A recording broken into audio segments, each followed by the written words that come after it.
ओम साई राम। सभी को सादर प्रणाम। आज मैं आपके सामने पढ़ने जा रही हूँ अध्याय 15 श्री साई सच्चरित्र। पाठकों को स्मरण होगा कि छठे अध्याय के अनुसार शिरडी में रामनवमी उत्सव मनाया जाता था। यह कैसे प्रारंभ हुआ और पहले वर्ष ही इस अवसर पर कीर्तन करने के लिए एक अच्छे हरिदास के मिलने में क्या क्या कठिनाइयाँ हुई, इसका भी वर्णन वहाँ किया गया है। इस अध्याय में दासगणों की कीर्तन पद्धति का वर्णन होगा। नारदीय कीर्तन पद्धति। बहुधा हरिदास कीर्तन करते समय एक लंबा अंगरखा और पूरी पोशाक पहनते हैं। वे सिर पर फेटा या साफा बांधते हैं और एक लंबा कोट तथा भीतर कमीज, कंधे पर गमछा और सदैव की भांति एक लंबी धोती पहनते हैं। एक बार गांव में कीर्तन के लिए जाते हुए दासगणु भी उपर्युक्त रीति से सज धज कर बाबा को प्रणाम करने पहुँचे। बाबा उन्हें देखते ही कहने लगे, अच्छा दूल्हा राजा, इस प्रकार बंठन कर कहाँ जा रहे हो? उत्तर मिला कि कीर्तन के लिए। बाबा ने पूछा कि कोट, गमछा और फेटे, इन सब की आवश्यकता ही क्या है? इनको अभी मेरे सामने ही उतारो। इस शरीर पर इन्हें धारण करने की कोई आवश्यकता नहीं है। दासगणों ने इन वस्त्रों को कभी नहीं पहना। वे सदैव कमर से ऊपर अंग खुले रखकर, हाथ में करताल और गले में हार पहनकर ही कीर्तन किया करते थे। यह पद्धति यद्यपि हरिदासों द्वारा अपनाई गई पद्धति के अनुरूप नहीं है, परंतु फिर भी शुद्ध तथा पवित्र है। कीर्तन पद्धति के जन्मदाता नारद मुनि कटी से ऊपर सिर तक कोई वस्त्र धारण नहीं करते थे। वे एक हाथ में वीणा लेकर हरि कीर्तन करते हुए त्रिलोक में घूमते थे। श्री चोलकर की शक्कर रहित चाय। बाबा की कीर्ति पूना और अहमदनगर जिलों में फैल चुकी थी, परंतु श्री नाना साहेब चांदोरकर के व्यक्तिगत वार्तालाप तथा दासगणों के मधुर कीर्तन द्वारा बाबा की कीर्ति कोंकण में भी फैल गई। इसका श्रेय केवल श्री दासगणों को ही है। भगवान उन्हें सदैव सुखी रखे। उन्होंने अपने सुंदर प्राकृतिक कीर्तन से बाबा को घर घर पहुंचा दिया। श्रोताओं की रुचि प्रायः भिन्न भिन्न प्रकार की होती है। किसी को हरिदासों की विद्वत्ता, किसी को भाव, किसी को गायन तो किसी को चुटकुले तथा किसी को वेदांत विवेचन और किसी को उनकी मुख्य कथा रुचिकर प्रतीत होती है। परंतु ऐसे बिरले ही हैं जिनके हृदय में संत कथा या कीर्तन सुनकर श्रद्धा और प्रेम उमड़ता हो। श्री दासगणों का कीर्तन श्रोताओं के हृदय पर स्थायी प्रभाव डालता था। एक ऐसी ही घटना नीचे दी जा रही है। एक समय ठाणे के श्री कौपिनेश्वर मंदिर में श्री दासगणों कीर्तन में श्री साईं बाबा का गुणगान कर रहे थे। श्रोताओं में एक चोलकर नामक व्यक्ति, जो ठाणे के दीवानी न्यायालय में एक अस्थायी कर्मचारी थे, भी वहाँ उपस्थित थे।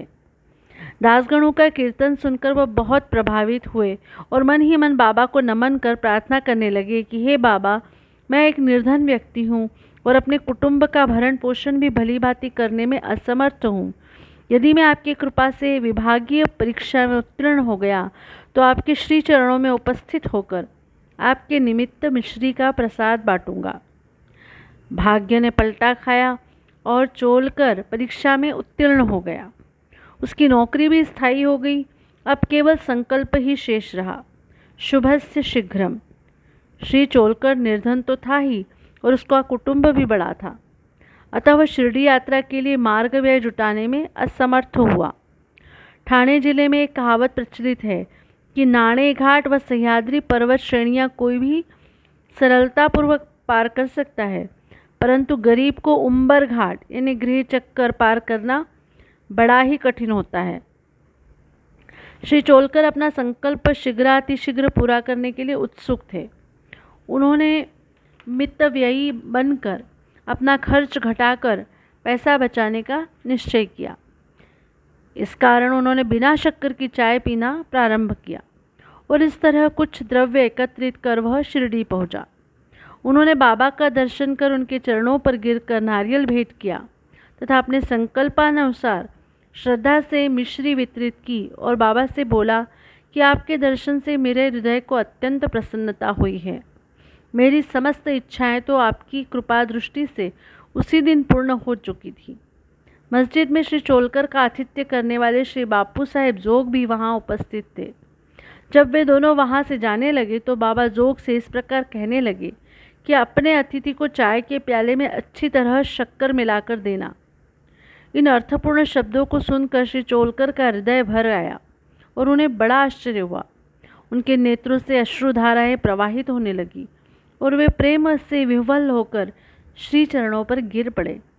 श्री जोग को अपने अतिथि को चाय के प्याले में अच्छी तरह शक्कर मिलाकर देना, यह विचित्र आज्ञा सुनकर बड़ा कौतूहल हो रहा था कि यथार्थ में इसका अर्थ क्या है। बाबा ने उन्हें संकेत किया था कि वे शक्कर छोड़ने की गुप्त निश्चय से भली भांति परिचित हैं। बाबा का यह कथन था कि यदि तुम श्रद्धापूर्वक मेरे सामने हाथ फैलाओगे तो मैं सदैव तुम्हारे साथ रहूँगा। यद्यपि मैं शरीर से यहाँ हूँ, परंतु मुझे 7 समुद्रों के पार भी घटित होने वाली घटनाओं का ज्ञान है। मैं तुम्हारे हृदय में विराजित तुम्हारे अंतरस्थ ही हूँ, जिसका तुम्हारे तथा समस्त प्राणियों के हृदय में वास है, उसकी ही पूजा करो। धन्य और सौभाग्यशाली वही है जो मेरे सर्वव्यापी स्वरूप से परिचित है। बाबा ने श्री चोलकर को कितनी सुंदर तथा महत्वपूर्ण शिक्षा प्रदान की। 2 छिपकलियों का मिलन। अब हम 2 छोटी छिपकलियों की कथा के साथ ही यह अध्याय समाप्त करेंगे। एक बार बाबा मस्जिद में बैठे थे कि उसी समय एक छिपकली चिक चिक करने लगी। कौतूहलवश एक भक्त ने बाबा से पूछा कि छिपकली के चिकचिकाने का क्या कोई विशेष अर्थ है, यह शुभ है या अशुभ।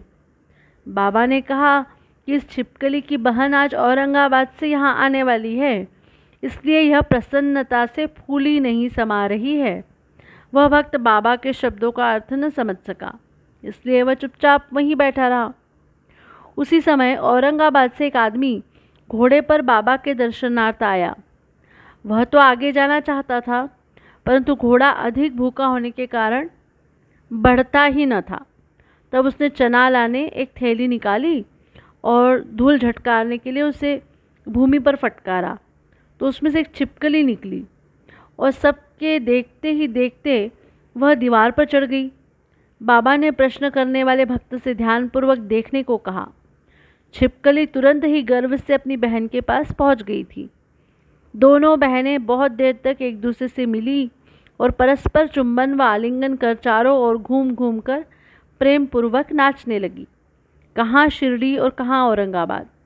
किस प्रकार एक आदमी घोड़े पर सवार होकर थैली में छिपकली को लिए हुए वहाँ पहुँचता है और बाबा को उन 2 बहनों की भेंट का पता कैसे चल जाता है। यह सब घटना बहुत आश्चर्यजनक है और बाबा की सर्वव्यापकता की द्योतक है। शिक्षा। जो कोई इस अध्याय का ध्यानपूर्वक पठन और मनन करेगा, साई कृपा से उसके समस्त कष्ट दूर हो जाएंगे और वह पूर्ण सुखी बनकर शांति को प्राप्त होगा। श्री सद्गुरु साईनाथ अर्पणमस्तु। शुभम भवतु।